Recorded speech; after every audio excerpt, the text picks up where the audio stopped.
শুଣ ତମ ଦି ଜଣ ଗୋଟେ କଥା କହୁଛି ଜୀବନରେ ଯଦି ତମ ଶତ୍ରୁ ସହିତ ତମ ମିତ୍ର କେବେ ଗୋଟିଏ ସମୟରେ ଦେଖାଯାଆନ୍ତି ତାହେଲେ ଭାବିବ ତମ ମିତ୍ର ବି ହଉଛି ତମର ଶତ୍ରୁ।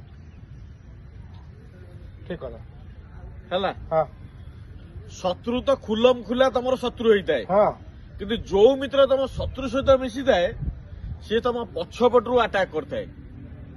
ହଁ ପରଫେକ୍ଟ କଥା। ଶତ୍ରୁର ସାଙ୍ଗ ଶତ୍ରୁ ଶତ୍ରୁ ତେଣୁକରି ସବୁବେଳେ ସେଇଭଳିଆ ସାଙ୍ଗଠାରୁ ଦୂରେଇ ରହିବ। ଯିଏ ତମ ଶତ୍ରୁ ସହିତ ମିତ୍ରତା କରୁଛି ତମ ମିତ୍ର ସିଏ ହଉଛି ତମର ବଡ ଶତ୍ରୁ। ହଁ ବୁଝିପାରିଲ? ହେଇ ହାତ ଲଗା ବାଡେଇଲ ହାତ। ଆଉ ଗୁରୁ ଦକ୍ଷିଣା ଦଉନ ଶୁଣୁ ସେମାନଙ୍କ ଠାରୁ ଟିକେ ଦେଖି ଚାହିଁ ଚଳିବ। ହଁ ସେମାନେ ଶତ୍ରୁ ଚାହିଁ ବଡ ଶତ୍ରୁ ସେମାନେ। ତା ବୁଝିଯାଉଛି? ମାନେ କାଲି ସେ ଲୋକଟା ଯୋଉ ଝଗଡା ମୋର ତୋର ହେଇଥିଲା ତୁ ତା ସାଙ୍ଗରେ କଥା ହଉଥିଲୁ ତୁ ମୋ ଶତ୍ରୁ।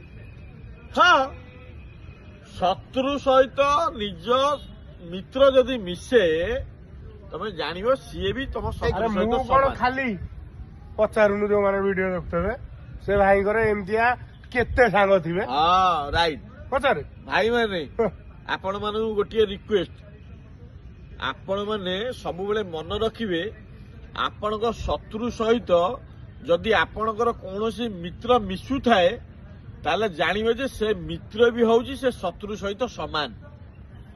ସେଇଭଳି ମିତ୍ରଙ୍କ ଠାରୁ ଟିକେ ଦୂରେଇ ରହିବେ ନିଶ୍ଚିନ୍ତ ଦୂରେଇକି ରହିବେ। ନହେଲେ ଜୀବନରେ ହଇରାଣରେ ପଡିବେ। ରହିଲୁ ବୁଝିବା ଲୋକ ନିଶ୍ଚୟ ବୁଝିପାରୁଥିବେ। ଏଇଟା ସାଙ୍ଗମାନଙ୍କ ପାଇଁ ଥିଲା। ଜୟ ଜଗନ୍ନାଥ। ଜୟ ଜଗନ୍ନାଥ।